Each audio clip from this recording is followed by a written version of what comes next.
नमस्कार, आदाब, सत श्री अकाल और खुशामदीद। Very very good evening to all of you people. This is Kumar Amit और आप लोग देख रहे हैं आपका अपना चैनल बीकॉम कॉर्नर। आज का वीडियो बहुत ज्यादा स्पेशल और इंपॉर्टेंट होने वाला है तमाम बीकॉम प्रोग्राम और ऑनर्स के सेमेस्टर 5 के स्टूडेंट्स के लिए। उम्मीद करता हूं आप सभी इस वीडियो लेक्चर के दरमियान मेरे साथ आखिरी तक बने रहेंगे। और हाँ, कंटेंट अगर आपको यूजफुल लगता है, वीडियो हेल्पफुल लगता है, तो इस वीडियो को लाइक करके अपने तमाम दोस्तों के साथ शेयर जरूर करेंगे। बहरहाल विदाउट वेस्टिंग द टाइम चलिए शुरू करते हैं। माय डियर फ्रेंड्स, आज की वीडियो के अंदर हम लोग चर्चा करने वाले हैं आपके सेमेस्टर 5 के one of the most important subject business economics को लेकर के। और बिजनेस इकोनॉमिक्स के अंदर आज की वीडियो के अंदर हम आपकी यूनिट 5 को वन शॉट के अंदर कंप्लीट करने वाले हैं। आज की वीडियो के अंदर जो जो क्वेश्चंस मैं आप सभी के साथ डिस्कस करूंगा, जो जो टॉपिक्स हम लोग अंडरस्टैंड करने की कोशिश करेंगे, मैं अपने पर्सनल एक्सपीरियंस, व्यक्तिगत अनुभव से ये कह सकता हूं आपके फाइनल एग्जामिनेशन के अंदर करीब करीब आज की वीडियो से मिनिमम 9 मार्क्स का क्वेश्चन आपको देखने को मिलेगा। उम्मीद करता हूं सारे क्वेश्चंस को आप लोग अच्छे से अंडरस्टैंड करके इस वीडियो को यूटिलाइज करके अपने फाइनल एग्जामिनेशन के अंदर तमाम चीजों का एक तरीके से बेनिफिट उठाएंगे। बहरहाल ज्यादा बातें ना करते हुए चलिए अपने लेक्चर के अंदर चलते हैं और समझने की कोशिश करते हैं क्या कुछ यहाँ पे आपके क्वेश्चंस और इंपॉर्टेंट टॉपिक रहने वाले हैं। बाय डिफरेंस, जैसा आप लोग जानते हैं, अगर आप लोग बिजनेस इकोनॉमिक्स की बात करते हैं, यूनिट 5 की बात करते हैं, तो यूनिट 5 का टाइटल है, या चैप्टर 5 भी बोल दीजिए, यानी कि आपका सेम ही रहने वाला है। यूनिट 5 और चैप्टर 5 दोनों सेम है। यहाँ पे जो 5 के चैप्टर का टाइटल है contemporary issues and the application के ऊपर हमें चर्चा करनी है। ले देकर आप लोग मान के चले 5 से 6 क्वेश्चन बनते हैं जिनके एग्जामिनेशन में इस बार आने की प्रोबेबिलिटी, चांसेस और संभावना पूरी बन रही है। तो उन्हीं को हम लोग डिटेल में जाकर के डिस्कस करेंगे, किस तरीके से आपको पेपर के अंदर आंसर को फ्रेम करना है, किन किन पॉइंट्स को जरूरी है डालना, इन तमाम मुद्दों पर हम लोग चर्चा करने वाले हैं। तो पहला जो हमारा क्वेश्चन लास्ट वीडियो के अंदर हमने चर्चा किया था, क्या रहने वाला है? हम लैंड वैल्यू के ऊपर चर्चा करने वाले हैं, जमीन की कीमत के ऊपर चर्चा करेंगे और हम रेंट की चर्चा करने वाले हैं। यानी कि यहाँ पे दो चीजें होंगी, एक तो जमीन की जो वैल्यू इंक्रीज हो रही है, यानी value of land is constantly increase हो रहा है, अलोंग विद जो भी रेंटल प्रॉपर्टी पे रहते हैं या जो भी आपका किराए पे रहते हैं, यानी कि रेंट को लेकर के हमें डिटेल में चर्चा करनी है। सवाल बहुत ज्यादा इंपॉर्टेंट रहने वाला है। क्वेश्चन है, why do the land value and the rental increases in the urban area. ये शब्द जरूर ध्यान रखिएगा।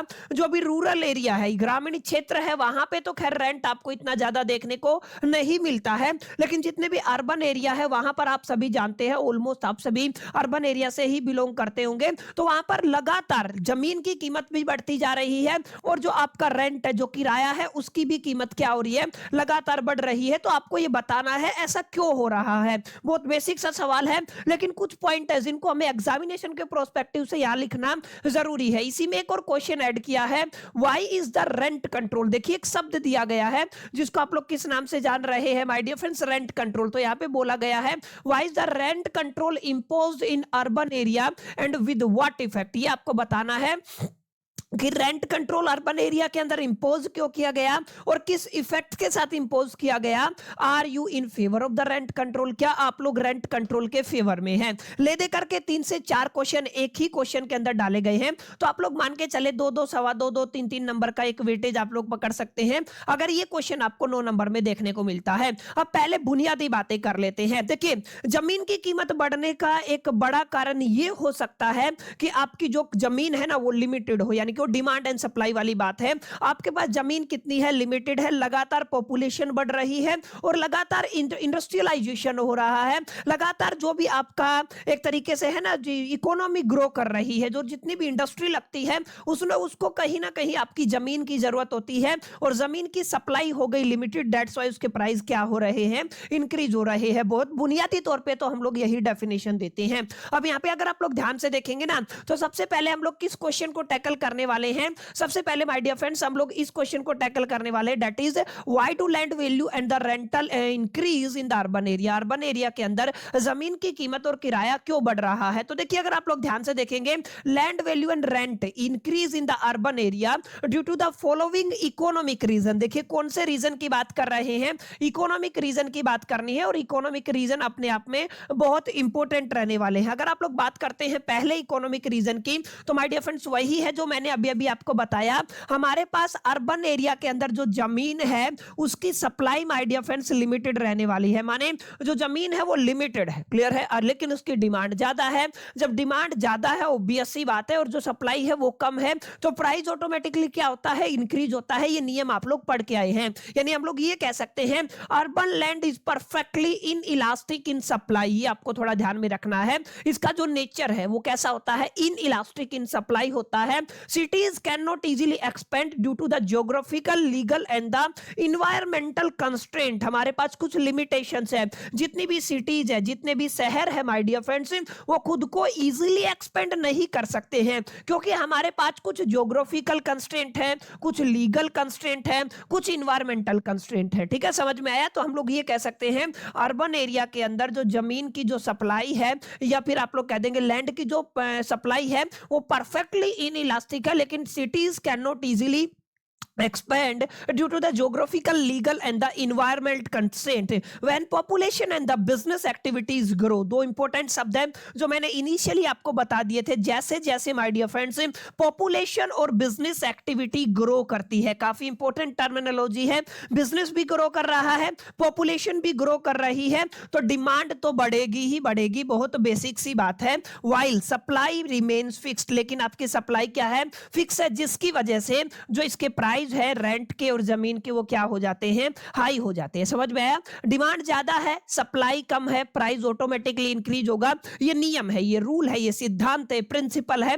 आप लोग इसको जानते भी हैं, समझते भी हैं और अंडरस्टैंड भी करते हैं। तो हमने कुछ कुछ बेसिक बातों पर चर्चा की। पहला पॉइंट हमने बताया, यहां पे लिमिटेड सप्लाई है अर्बन एरिया के अंदर जमीन की, जिसकी वजह से, और अगर आप लोग इसकी सप्लाई की बात करते हैं तो ये परफेक्टली इनइलास्टिक है। इसके बाद हमने देखा सिटीज एक्सपेंड कर नहीं सकती हैं, कुछ कानूनी दाव पेच आ जाते हैं, कुछ आपके ज्योग्राफिकल कंस्ट्रेंट आ जाते हैं, और कुछ इन्वायरमेंटल पर्यावरणीय कंस्ट्रेंट आ जाते हैं, जिनकी वजह से, और लगातार पॉपुलेशन बढ़ रही है, लगातार बिजनेस एक्टिविटी बढ़ रही है, और आपकी जो सप्लाई है वो फिक्स है, जिसकी वजह से जो आपकी जमीन के प्राइस है और रेंट की जो वैल्यू है या प्राइस है सॉरी, वो लगातार क्या हो रही है, बढ़ रही है। तो एक बड़ा कारण है। इस तरीके से आपको अपने आंसर को फ्रेम करके आना है। सेकंड, अगर आप लोग रीजन लिख के आए तो माय डियर फ्रेंड्स क्या लिखेंगे? सेकंड रीजन है rapid urbanisation and the population growth. अब इसको हमने थोड़ा सा और एक्सप्लेन करना है।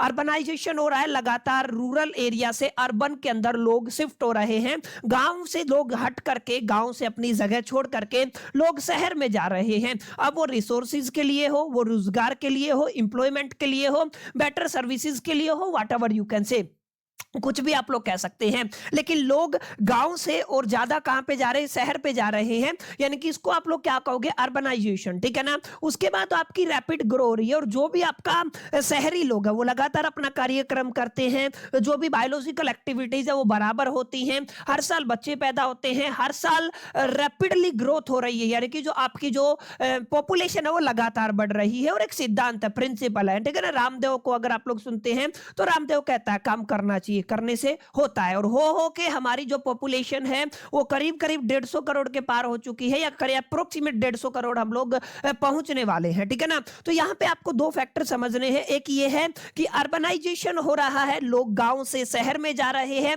शहर में जमीन लिमिटेड है, उसकी सप्लाई बहुत लिमिटेड है, लेकिन वहां पे डिमांड ज्यादा है, जिसकी वजह से प्राइस इंक्रीज होता है। और लगातार पॉपुलेशन भी बढ़ रही है, एक बड़ा कारण ये भी है। यानी हम लोग ये कह सकते हैं जो भी आपका माइग्रेशन होता है, कहां से, रूरल एरिया से कहां पर, अर्बन एरिया के अंदर, इंक्रीज करता है किसको, डिमांड को। किसकी डिमांड को? ध्यान रखिएगा, हाउसिंग की डिमांड को, कमर्शियल स्पेस को, पब्लिक इंफ्रास्ट्रक्चर को। ऑब्वियस सी बात है, since land is scarce and increase demand push price upward. Obvious सी बात है, इसकी वजह से प्राइस क्या हो जाता है, बढ़ जाता है। समझ में आया? तो बहुत बेसिक क्वेश्चन है, आप लोग फाइनल ईयर के स्टूडेंट हैं, तो इतनी अगर आपको हिंट मिल जाता है, इतने बेसिक अगर आप कॉन्सेप्ट समझ जाते हैं, तो बहुत आराम से आप लोग पेपर के अंदर एक अच्छा आंसर फ्रेम कर सकते हैं। समझ में आया? अब यहां पे देखिएगा, एक इंपॉर्टेंट कारण हम लोग और देखने वाले हैं, that is the development of the infrastructure. देखिएगा हो क्या रहा है, बेटर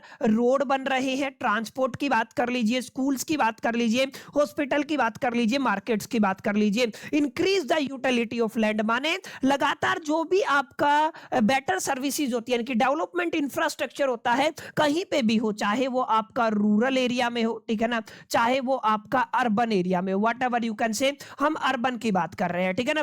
अर्बन एरिया में लगातार क्या चाहिए, हर किसी को बेटर रोड चाहिए, हर किसी को बेटर ट्रांसपोर्ट चाहिए, हर किसी को बेटर स्कूल चाहिए, हर किसी को बेटर हॉस्पिटल और मेडिकल फैसिलिटी चाहिए, हर किसी को बेटर मार्केट चाहिए, जिसकी वजह से माय डियर फ्रेंड्स लैंड की यूटिलिटी बढ़ गई। ऑब्वियस सी बात है, यहाँ पे लैंड की यूटिलिटी क्या होगी, बढ़ गई है। And improve amenities increase the demand, और जो ये आपकी इंप्रूव एमिनिटीज है ये क्या करती है, इंक्रीज करती है डिमांड को। एंड हायर प्राइस, डिमांड अगर बढ़ेगा सप्लाई फिक्स है। बस एक ये बात आप याद रखना, यहाँ पे क्या है आपका supply my dear friends fix है, ठीक है ना, सप्लाई क्या है आपका फिक्स है, जिसकी वजह से क्या होता है आपका जो प्राइस है वो इंक्रीज होता है। इसके अलावा एक और हम लोग रीजन दे सकते हैं, कमर्शियलाइजेशन एंड इंडस्ट्रियलाइजेशन। आपने देखा होगा लगातार बड़े शहरों में कमर्शियल बिल्डिंग्स बनती है, कमर्शियल एक्टिविटी ज्यादा होती है, और दूसरा क्या है इंडस्ट्रियलाइजेशन होता है।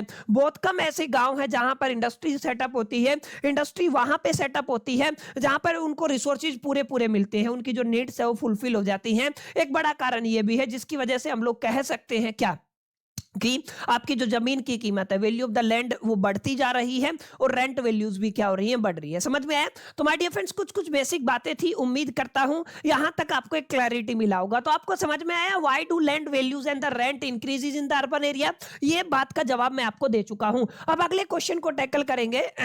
अगला क्वेश्चन क्या है माय डियर फ्रेंड्स, अगला क्वेश्चन कहता है why is the rent control imposed in the urban area. पहले तो ये समझे कि रेंट कंट्रोल क्या है। अब जब आपकी सप्लाई फिक्स है, किसी चीज की सप्लाई फिक्स है और उसकी डिमांड हाई है, तो होता क्या है, यहाँ पे जो ओनर होता है ना, वो आपकी डिमांड ज्यादा होने की वजह से, सप्लाई फिक्स होने की वजह से, जिनके पास उस पर्टिकुलर चीज की सप्लाई होती है, वो उसके दाम, उसके प्राइस बढ़ा देते हैं, ठीक है ना। और वो इतने ज्यादा प्राइस बढ़ा देते हैं कि जो कहीं ना कहीं पूरे जो आपकी सोसाइटी है उसको डिस्टर्ब करता है। यानी कि हम लोग कह सकते हैं ये जो रेंट होता है ना, रेंट मान लीजिए अब सप्लाई कम है और आपकी डिमांड ज्यादा है, तो जो मालिक है, जो लैंड ओनर है, वो क्या करेगा, रेंट को बहुत हद तक बढ़ा सकता है। लेकिन यहां पे एक सीलिंग लगा दिया गवर्नमेंट ने, एक कैप लगा दिया, एक लिमिट लगा दिया, एक बाउंड्री तय कर दी कि इससे ऊपर आप लोग रेंट ले ही नहीं सकते हैं, जिसको क्या कहते हैं हम लोग, रेंट कंट्रोल कहते हैं। समझ में आया? बहुत बेसिक सी बात है। Rent control law are imposed by the government to protect the tenant. Tenants का मतलब जो भी किराएदार होते हैं, ठीक है ना। प्रोनाउंसिएशन जो भी आप इसका करें आप लोग देख लीजिएगा, ठीक है ना। जो भी टेनेंट्स हैं, यानी कि किराएदार है, उनको बचाने के लिए, किससे बचाने के लिए, फ्रॉम द एक्सेसिव रेंट, बहुत ज्यादा रेंट से, increases caused by A housing shortage, ठीक है ना। लगातार हाउसिंग शॉर्टेज की वजह से ओनर क्या करता है, जो इंक्रीज कर देता है एक्सेसिव रेंट, रेंट को बहुत हद तक क्या कर देता है, इंक्रीज कर देता है। इससे प्रोटेक्ट करने के लिए, एक्सेसिव रेंट से प्रोटेक्ट करने के लिए गवर्नमेंट ने एक ऐसा लॉ इंपोज किया, रेंट कंट्रोल लॉ इंपोज किया, जो इनको क्या करता है, इस चीज से बचाता है, ठीक है। तो माय डियर फ्रेंड्स इतनी तो बेसिक बेसिक बातें हैं, आप समझिएगा ऑब्जेक्टिव क्या क्या है, ये जो रेंट कंट्रोल का ऑब्जेक्टिव क्या क्या है, तो हम लोग कह सकते हैं सबसे पहला तो ऑब्जेक्टिव यही है, जितने भी आपके टेनेंट्स हैं, टेनेंट्स का मतलब जो भी आप लोग क्या कहते हो, जो भी किराएदार है, उनको एक्सप्लॉइटेशन से बचाना है। क्या करना है, एक्सप्लॉइटेशन से बचाना है, ठीक है ना। इंश्योर करना है अफोर्डेबल हाउसिंग रहे, हाउसिंग कैसी रहे, अफोर्डेबल रहे। प्लस में तीसरा पॉइंट क्या है, प्रिवेंट सडन रेंट इंक्रीज, और ये एकदम से रेंट इंक्रीज ना हो, नीति नियम सिद्धांत के साथ रेंट इंक्रीज हो। तो माय डियर फ्रेंड्स ये कुछ कुछ बेसिक कारण है जिनको आप लोग एक बार पढ़ लेंगे तो पेपर के अंदर आराम से फोड़ के आ सकते हैं। समझ में आया? चलिए अगला जो आपका क्वेश्चन था इसी के अंदर, वो क्या है, effect of the rent control in urban area. Urban area के अंदर रेंट कंट्रोल के कुछ इफेक्ट है। देखिए हर एक चीजों के दो पहलू होते हैं, एक सकारात्मक होता है, एक नकारात्मक होता है, एक पॉजिटिव एस्पेक्ट होता है, एक नेगेटिव एस्पेक्ट होता है, और हमें दोनों ही ध्यान में रख के लिख के आने हैं एग्जामिनेशन के अंदर कि जो ये आपका रेंट कंट्रोल हुआ है ना, उसका इफेक्ट क्या है अर्बन एरिया के अंदर। माय डियर फ्रेंड्स जैसा कि मैंने बताया, कुछ इंपैक्ट पॉजिटिव भी है, कुछ इंपैक्ट नेगेटिव भी है। बेसिक बेसिक पॉइंट आप लोग पॉजिटिव इंपैक्ट के अंदर क्या कहेंगे, जैसे टेनेंट प्रोटेक्ट हो गया है एक्सेसिव रेंट पे करने से, हाउसिंग आपकी अफोर्डेबल हो गई है, ठीक है। ये दोनों पॉइंट और भी इसके अलावा आप अपने दिमाग से लिख सकते हैं। लेकिन नेगेटिव पॉइंट के अंदर क्या होगा, नेगेटिव पॉइंट के अंदर सबसे पहला पॉइंट है शॉर्टेज ऑफ रेंटल हाउसेज, यहां पे क्या हो गई है, शॉर्टेज ऑफ रेंटल हाउसेज हो गया है। अब देखिए सप्लाई तो फिक्स हो गई है, डिमांड ज्यादा है, किराया बढ़ा नहीं सकते, ऐसे में मालिक क्या करता है, अपनी प्रॉपर्टी को किसी और पर्पस में ज्यादा यूज करता है, रेंट से हटा करके, जहां से उसको ज्यादा बेनिफिट होता है। और जब आपकी प्रॉपर्टी जहां पे आपके बहुत ज्यादा लोग एक तरीके से रेंट पे रह सकते थे और उसको किसी कमर्शियल पर्पस में यूज कर रही है, तो होगा क्या, रेंट हाउस की शॉर्टेज हो जाएगी। तो ये एक नेगेटिव इंपैक्ट है, because rent are capped, rent क्या है आपके, कैप है।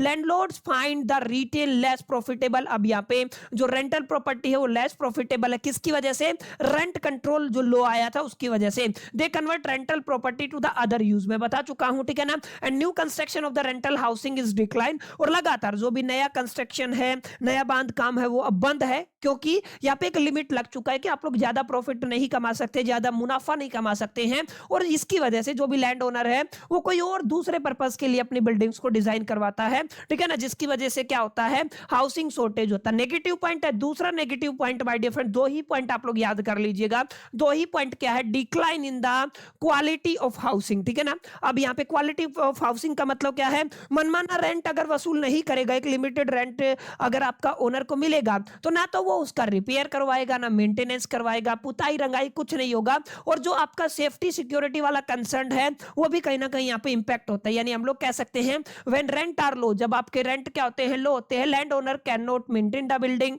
रिनोवेट नहीं करवाता, फैसिलिटी को अपग्रेड नहीं करता, जिसकी वजह से बिल्डिंग डिटोरेट होती है, ठीक है ना। ये सिंपल से लॉजिक है, आप लोग एक बार पढ़ करके ना एक्सप्लेनेशन दे सकते हैं। अच्छा, यहाँ पे एक और क्वेश्चन यहाँ पे पूछा गया था सेम इसमें कि are you in the favour of the rent control, क्या रेंट कंट्रोल के फेवर में है। किसी हद तक हम लोग रेंट, एक लिमिट तक हम लोग फेवर में है और एक लिमिट के बाद हम लोग फेवर में नहीं है। ये आपका व्यक्तिगत उत्तर रहेगा, आंसर ये व्यक्तिगत रहेगा, पर्सनल आंसर रहेगा। आप इसको अपने ओपिनियन के हिसाब से, अपने विवेक के हिसाब से, अपने नॉलेज, अपने विजडम के हिसाब से एग्जाम के अंदर लिख के आइएगा। बाकी जो नहीं लिख सकते हैं मेरे भाई बहन, वो आप लोग इसको पढ़ लीजिएगा। सेम बात मैंने आपको बताई है, एक लिमिट तक ही किसी भी चीज को हम लोग समर्थन कर सकते हैं या उसको अपोज कर सकते हैं। ऑब्वियस सी बात है, हर चीज एक लिमिट के बाद बेकार भी होती है, एक लिमिट तक ही अच्छी होती है। व्हाटएवर जो भी आप लोग किसी भी चीज की बात कर लीजिए, ठीक है ना। चलिए आगे बात करते हैं अगले क्वेश्चन की। मैंने बताया था यहां से पहला क्वेश्चन है, इसके बाद हम बात करने वाले हैं आपके, ये पहला क्वेश्चन कंप्लीट हो गया है, ठीक है। ये आपका पहला क्वेश्चन था जो हमने क्या किया है, कंप्लीट किया है। अब हम बढ़ते हैं अपने दूसरे सवाल की तरफ, जो बहुत ज्यादा इंपॉर्टेंट रहने वाला है, दूसरे टॉपिक की तरफ। Explain long run effect of A rent control, ये आपको बताना है लॉन्ग रन इफेक्ट क्या है, किसका, रेंट कंट्रोल का, ठीक है। आप ध्यान से समझिएगा, मेरी बातों को ध्यान से समझिएगा, ठीक है ना। Rent control refer to the government imposed ceiling on the rent to make housing affordable for tenants, ये मैं बात बता चुका हूं, ठीक है ना। गवर्नमेंट ने क्या इंपोज किया है, एक सीलिंग, एक लिमिट। सीलिंग का मतलब क्या होता है, एक लिमिट, एक छत इंपोज की है, ठीक है ना, जो किसके लिए, रेंट के लिए, ताकि हाउसिंग क्या रहे, अफोर्डेबल रहे, जो भी टेनेंट्स लोग होते हैं, जो भी किराए पे रहने वाले लोग होते हैं। While it may provide short term relief, लेकिन अब यहाँ पे ध्यान दीजिएगा, ये जो आपका नियम है, जिसको आप लोग क्या कहते हैं, रेंट कंट्रोल कहते हैं ना, ध्यान रखिएगा यहाँ पे जो कॉन्सेप्ट क्या यूज होगा, जिसको आप लोग रेंट कंट्रोल कहते हैं। रेंट कंट्रोल आपको क्या करता है, आपको प्रोवाइड करता है एक शॉर्ट टर्म रिलीफ, क्या करता है, आपको शॉर्ट टर्म रिलीफ प्रोवाइड करता है, ठीक है। ये आपको थोड़ा सा याद रखना है, हमें क्या मिल रहा है, शॉर्ट टर्म रिलीफ प्रोवाइड करता है। लेकिन अगर आप लोग लॉन्ग रन में बात करते हैं, long run effect are largely negative and distortionary, ये आपको थोड़ा ध्यान में रखना है। ये जो इसका लॉन्ग रन में जो इफेक्ट है ना, वो कैसा है, वो आपका बहुत नेगेटिव है, नकारात्मक है। एंड अगला क्या है, डिस्टॉर्शनरी, ये आपको थोड़ा ध्यान में रखना है। These effects become more visible over the time because both tenants and the land owner adjust their behaviour, यानी कि ये जो सारी चीजें हैं ओवर ए टाइम आपको दिखती हैं, जहां पर दोनों को, टेनेंट्स को भी और लैंड लॉर्ड को भी एडजस्ट करना पड़ता है अपने बिहेवियर को। क्लियर है, ये आपको थोड़ा समझना है। क्लियर, आई होप कितनी बातें आपको समझ में आई होंगी। जैसे पहला आप लोग ले सकते हैं कारण, पहला इंपैक्ट ले सकते हैं लॉन्ग लॉन्ग रन में क्या है, पहला लॉन्ग रन में shortage of the rental house, यानी कि यहाँ पे क्या होगी, रेंटल हाउस शॉर्टेज होगी, बात कर चुके हैं, लिख सकते हो। क्यों शॉर्टेज हुई है, क्योंकि वहां पे मालिक नया जो कंस्ट्रक्शन है वो करवाता नहीं है, अपनी प्रॉपर्टी को किसी और यूज में करता है, जो भी कंस्ट्रक्शन होता है वो किसी और पर्पज से होता है, तो यहाँ पे हाउस की क्या हो जाती है, शॉर्टेज हो जाती है। ये आप लोग बहुत प्यार से लिख सकते हो, ठीक है ना। उसके बाद आपका मैंने ये भी बता दिया, जो डिस्टॉर्शन होता है हाउसिंग क्वालिटी के अंदर वो क्यों होता है, क्योंकि जब रेंट लो रहेगा तो ना तो उसकी डेंटिंग पेंटिंग होगी, ना रिनोवेशन का काम होगा, ना मेंटेनेंस का काम होगा, जिसकी वजह से जो आपकी सिक्योरिटी के साथ, आपकी हाउसिंग की सिक्योरिटी के साथ भी एक तरीके से कॉम्प्रोमाइज होता है, यानी कि लैंड ओनर अवॉइड करता है रिपेयर्स को, improvement and the renovation decline हो रहा है, बिल्डिंग बिकम ओल्ड, बिल्डिंग जर्जर हो रही है, अनसेफ है एंड पुअरली मेंटेन है, जिसकी वजह से आप लोग क्या कह सकते हो, यहाँ पे डिस्टोर्शन देखने को मिलता है किसके अंदर, हाउसिंग क्वालिटी के अंदर। इसके अलावा एक ये भी बड़ा फैक्टर है जिसको आप लोग कंसीडर कर सकते हैं, that is the black market and the illegal practices. जब आपके यहाँ ये थोड़ा ध्यान रखिएगा, इसको थोड़ा एक्सप्लेन कर देता हूं। हमारे पास क्या है, हमारे पास एक फैक्टर तो सर ये है कि हमारा जो डिमांड है वो क्या है, इंक्रीज हो रहा है, हमारा जो सप्लाई है वो क्या हो रहा है, आपका फिक्स हो रहा है, सप्लाई क्या है, आपका फिक्स्ड है, कि भाई इससे ज्यादा तो कुछ हो ही नहीं सकता। तो इस तरीके की सीन होती है ना, तो यहाँ पे माय डियर फ्रेंड्स दो चीजें एग्जिस्टेंस में आती हैं, एक को आप लोग क्या बोलते हो, एक को आप लोग ब्लैक मार्केटिंग बोलते हो, ठीक है। तो आप लोग क्या कहेंगे सर, एक तो आपका ब्लैक मार्केटिंग आ गया और दूसरा माय डियर फ्रेंड्स लीगल की जगह इलीगल आ गया। आप लोग क्या कहेंगे, आप लोग कहेंगे आपका ये क्या है, आपका इलीगल प्रैक्टिसेस, ठीक है। तो इन दोनों के ऊपर आप लोगों को थोड़ा अच्छे से एम्फसाइज करके एक्सप्लेन करना है। जैसे due to the excess demand, demand ज्यादा होने की वजह से कि जो मनी है जिसको आप लोग इलीगल एंट्री फ्री कहते हैं, यहाँ पे क्या होगा, अंडर द टेबल पेमेंट होएगा, प्रीमियम डिपॉजिट्स होंगे, अनऑफिशियल ब्रोकेज चार्ज होएगा एंड दीज बिकम कॉमन। ये क्या हो जाते हैं, कॉमन हो जाते हैं। The official rent is low, हालांकि ऑफिशियल रेंट क्या होता है, लो होता है, but actual cost become higher and the unregulated, जो आपकी ये हायर जो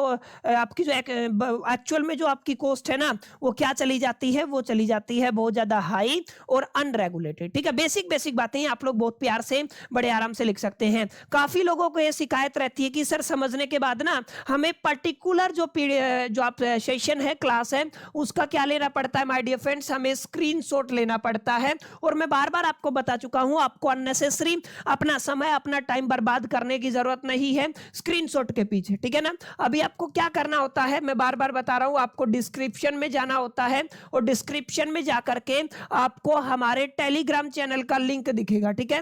आपको क्या दिखेगा, टेलीग्राम चैनल का लिंक, टेलीग्राम को ज्वाइन कर लीजिएगा। टीम आपको विद इन आवर में आपकी जो पीडीएफ है वो आपको वहीं पे प्रोवाइड कर देती है, आप लोग इजीली उसको डाउनलोड करके ना एक्सेस कर सकते हैं। समझ में आया? तो आई होप कितनी बातें आपको समझ में आई होंगी। एक और पॉइंट यहाँ पे इंक्लूड कर लीजिएगा, इन efficient allocation of the houses and the reduce investment in the rental sector. ये सारी बातें हम समझ चुके हैं कि लोग रेंटल सेक्टर के अंदर पैसा इन्वेस्ट करने से डरते हैं, कहीं और लगाते हैं जो ज्यादा प्रॉफिटेबल होता है, क्योंकि यहाँ पे तो लिमिट लग गया है। Insufficient allocation of the house रहता है, सेफ्टी के साथ कॉम्प्रोमाइज होता है।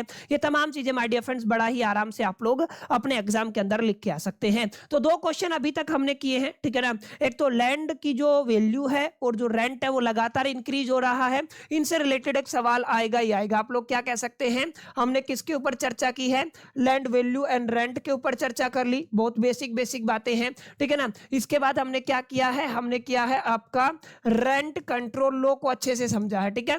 तो आप लोगों ने क्या समझा है, जो आपका रेंट कंट्रोल लॉ है उसको। इसके बाद हमने देखा है इसका जो आपका लॉन्ग रन जो होता है, एक मिनट जस्ट ए मिनट, जो भी इसका क्या होता है, लॉन्ग रन होता है। लॉन्ग रन का मतलब एक लंबे समय के बाद जो आपको इफेक्ट दिखता है ना, उसको आप लोग लॉन्ग रन कहते हैं। तो मैं क्या कह दूंगा, this is the long run. Long run में जो आपका रेंट कंट्रोल है उसका क्या इंपैक्ट होता है, ये हम लोगों ने समझा, ठीक है। अब थोड़ा सा अगर आप लोग ध्यान देंगे, अगला जो सबसे इंपॉर्टेंट क्वेश्चन आता है ना, उसको कहते हैं हम लोग वेज लो। याद रखिएगा क्या कहते हैं, वेज लो।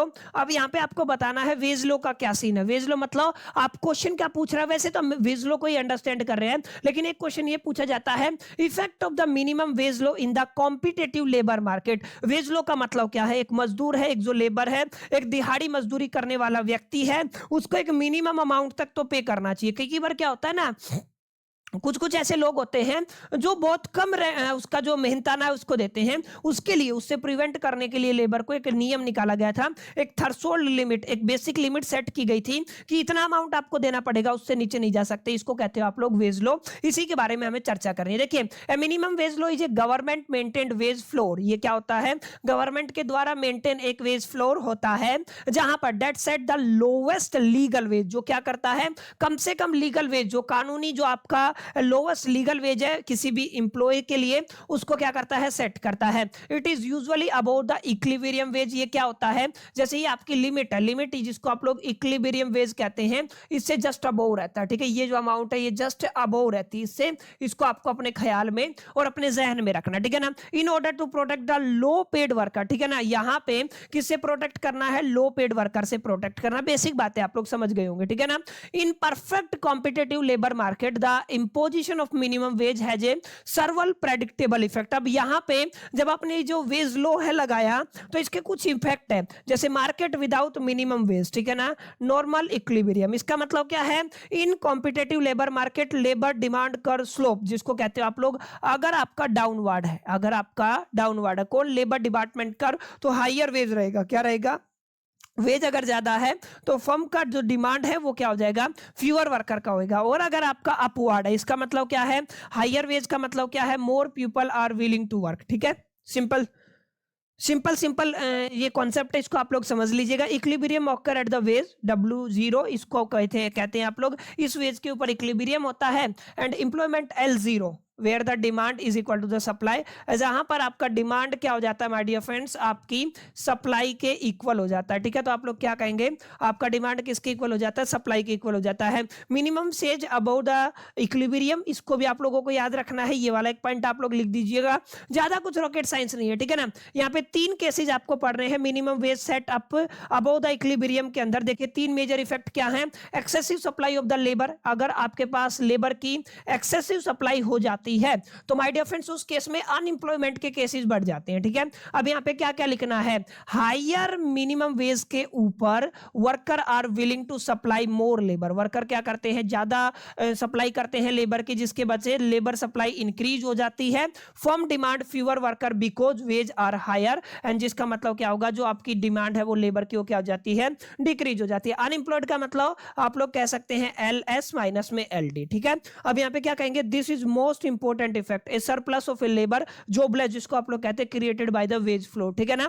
यानी ये जो आपका वेज फ्लोर वाला जो कानून था, इसकी वजह से, ये जो कॉन्सेप्ट था, इसकी वजह से क्या क्रिएट हुआ है, जॉबलेस क्रिएट हुआ है, ठीक है ना। या फिर आप लोग कह देंगे अनएम्प्लॉयमेंट वाला फैक्टर है, ठीक है। इसके अलावा एक छोटा सा मिसलोकेशन ऑफ द लेबर, इसको पढ़ लीजिएगा। एंड रेज इन इनफॉर्मल, जिसको आप लोग ब्लैक मार्केट कहते हैं, ये भी हम लोग बात कर चुके हैं, इसको भी आप लोग पढ़ सकते हैं। यहाँ पे कोई ऐसा कॉन्सेप्ट मेरे को नहीं दिख रहा है कि जहाँ पे हमें खुद से लेकर के कोई डिफिकल्टी हो कि यार कुछ समझना। कुछ कुछ बातें हैं जिनको आप लोग एज इट इज पढ़ के समझ सकते हैं और पेपर में लिख के आ सकते हैं, उनमें से स्लाइड है, ठीक है ना। चलिए अगले क्वेश्चन की तरफ बढ़ते हैं। पीक लोड प्राइस क्या होता है, द मोस्ट इंपॉर्टेंट क्वेश्चन रहेगा, बहुत बार पेपर के अंदर पूछा जाता है, मैं कहूंगा 100% कंफर्म क्वेश्चन है, ठीक है ना। वैसे ही मान के ना चले, क्योंकि क्वेश्चन में तो खैर कुछ एक आध साल से ऐसा ही देखा जा रहा है कि पेपर पैटर्न तक चेंज हो जा रहे हैं, लेकिन आप लोग ये मान के चले this is very very important, ठीक है। तो आप लोग क्या कहेंगे, ये क्या है आपका, वेरी वेरी इंपॉर्टेंट है, समझ में आया।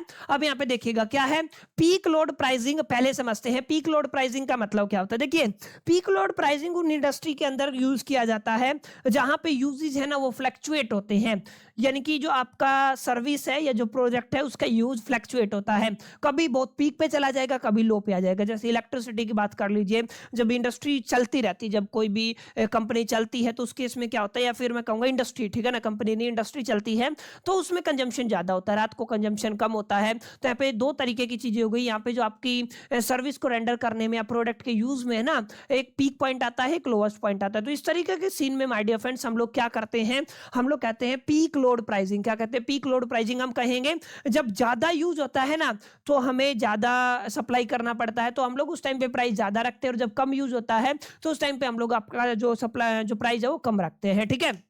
इसको क्या बोलते हैं आप लोग, इसको कहते हो पीक लोड प्राइसिंग। यानी कि peak load pricing is the pricing method used when the demand for a service, ध्यान रखिएगा, demand for a service fluctuates sharply, क्या करती हैं, शार्पली फ्लक्चुएट करती हैं ओवर द टाइम, याद रखिएगा। जैसे high during the peak hours, ये बहुत ज्यादा चली जाती हैं पीक आवर्स के अंदर, and low during the peak of hours. समझ में आया? यानी कि कुछ ऐसी सर्विसेज है जहां पे ये फ्लक्चुएट करती है, कभी हाई पे चली जाएंगी, कभी लो पे चली जाएंगी। इस केस में कॉन्सेप्ट आएगा that is a peak load pricing. क्या बोलते हैं आप लोग इसको, पीक लोड प्राइसिंग। ये एक पॉलिसी है, क्या है ये आपकी एक पॉलिसी है। पीक लोड प्राइसिंग अपने आप में क्या है, एक पॉलिसी है, ये आपको थोड़ा याद रखना है। ये क्या कहती है, आपको हायर प्राइस रखना है, क्या रखना है, हायर प्राइस रखना है जब आपका पीक डिमांड पीरियड रहेगा। समझ में आया? जब आपका क्या रहेगा, डिमांड ज्यादा रहेगा।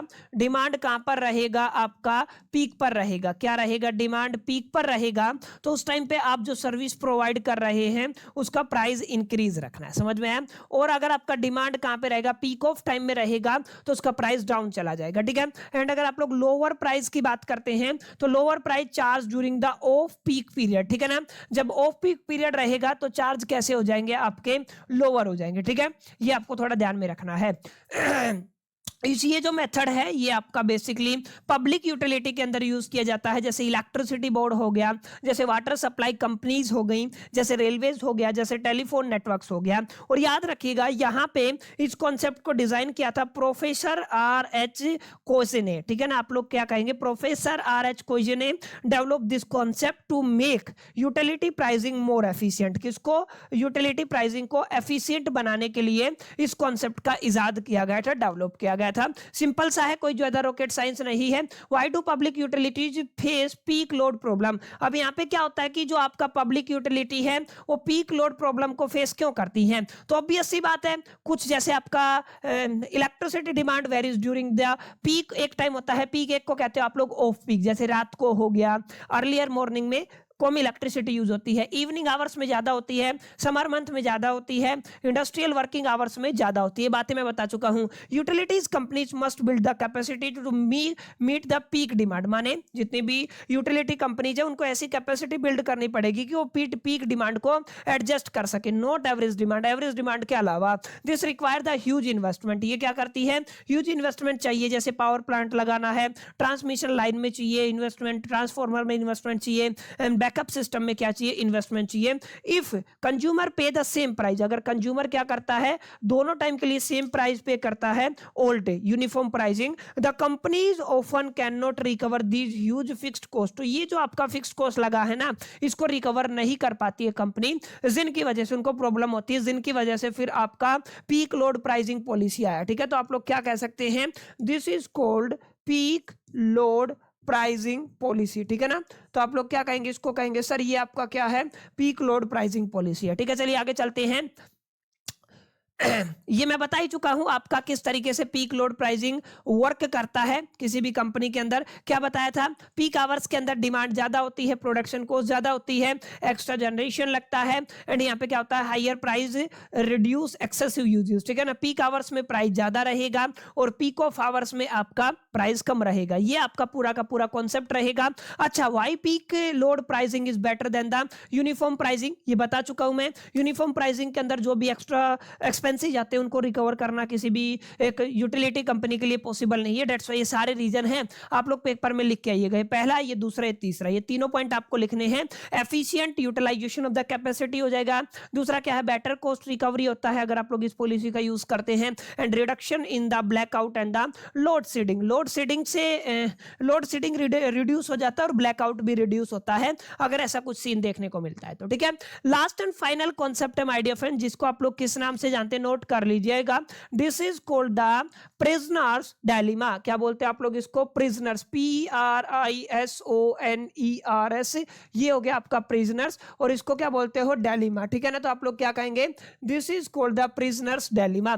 Prisoners dilemma is a famous concept in the game theory. याद रखिएगा, ये एक फेमस कॉन्सेप्ट है जो कहां पे यूज होता है, गेम थ्योरी के अंदर यूज होता है, जिसको डेवलप बाय फ्लड आप लोग क्या कहेंगे, Flood and Dresher and popularized by the Tucker. ये आपको थोड़ा नाम याद करना, इसमें ज्यादा कुछ है नहीं समझने वाली बात। अब यहाँ पे देखिएगा, इट डिस्क्राइब ए सिचुएशन, ये एक सिचुएशन डिस्क्राइब करता है जहां पे two rational individual acting in their own self interest. क्या होगा, दो रेशनल इंडिविजुअल हैं, वो क्या करेंगे, एक्टिंग करेंगे वो खुद के सेल्फ इंटरेस्ट में, ठीक है ना। आगे क्या है, second point, make decision that result in an outcome that is worse off the both, ठीक है ना। और तीसरा पॉइंट याद रखना है, even though a better, better यानी कि ऑप्टिमल बोलते हो, outcome is possible if they are cooperate. अगर वो कोऑपरेट करते हैं तो क्या होगा, एक बेटर ऑप्टिमल आउटकम आ सकता है। स्ट्रक्चर ऑफ डिलेमा के अंदर आपको क्या करना है, एक होगा आपका कोऑपरेट जिसको आप लोग स्टे साइलेंट बोलते हैं, एक आपका डिफेक्ट रहेगा जिसको आप लोग क्या कहते हैं, डिफेक्ट। डिफेक्ट इसका मतलब होता है कन्फेस करना, ठीक है। इस टेबल को याद कर लीजिएगा, इसको बोलते हैं आप लोग पे ऑफ मैट्रिक्स।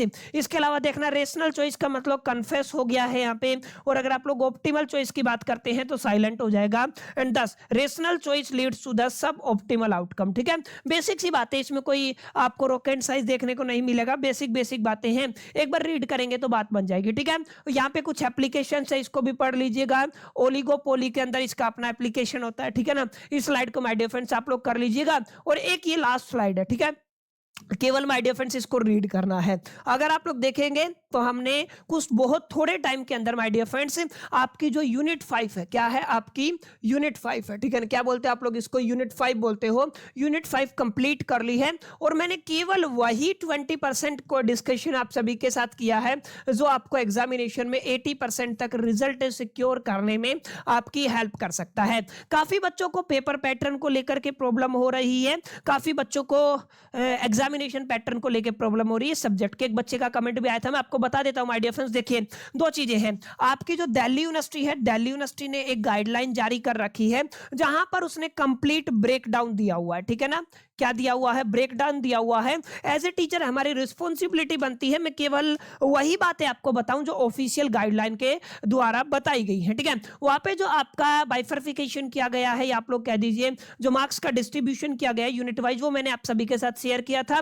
लिंक अगर आप लोग चाहेंगे तो मैं ऑफिशियल नोटिफिकेशन का लिंक भी आपको प्रोवाइड कर दूंगा। अब पेपर के अंदर अगर दिल्ली यूनिवर्सिटी कोई तब्दीली करता है, वेटेज का हेर फेर करता है, उसमें चेंज करता है, तो उसके लिए हम लोग लायबल नहीं है, ना ही हम लोग कुछ प्रेडिक्शन कर सकते हैं, क्योंकि जब एक बार यूनिवर्सिटी ने चेंजेस किए तो अगली बार भी कर सकती है। क्या गारंटी है कि वही सेम पैटर्न आएगा, और आ भी सकता है। तो आप लोग इस नंबर डिवीजन की जो दौड़ है उसको छोड़ करके ना, एक बार आप लोग ये समझे कि दिल्ली यूनिवर्सिटी ने बताया कि इतने % तक वो कंट्रीब्यूट कर सकता है, इस हिसाब से ये यूनिट इंपॉर्टेंट है, बस उसको पढ़े। जैसे इस यूनिट को अगर आप लोग कर लेते हैं तो घाट से घाट मिनिमम से मिनिमम ये आपको 9 नंबर तो दिलाएगी आपके फाइनल एग्जामिनेशन के अंदर। और थोड़ा सा समय मैंने आप सभी का लिया है। उम्मीद करता हूं ये वीडियो आपको पसंद आया होगा, लेक्चर समझ में आया होगा, वीडियो अच्छा लगा होगा। अच्छा लगा तो फटाफट से लाइक कर दो, दोस्तों के साथ शेयर करना मत भूलिएगा। पहली दफे चैनल पे आए तो सब्सक्राइब करके बेल आइकन को जरूर प्रेस कर दीजिएगा। मिलते हैं अगली वीडियो के अंदर, जब तक के लिए मैं तो सोल दी बेस्ट, लकीप लर्निंग।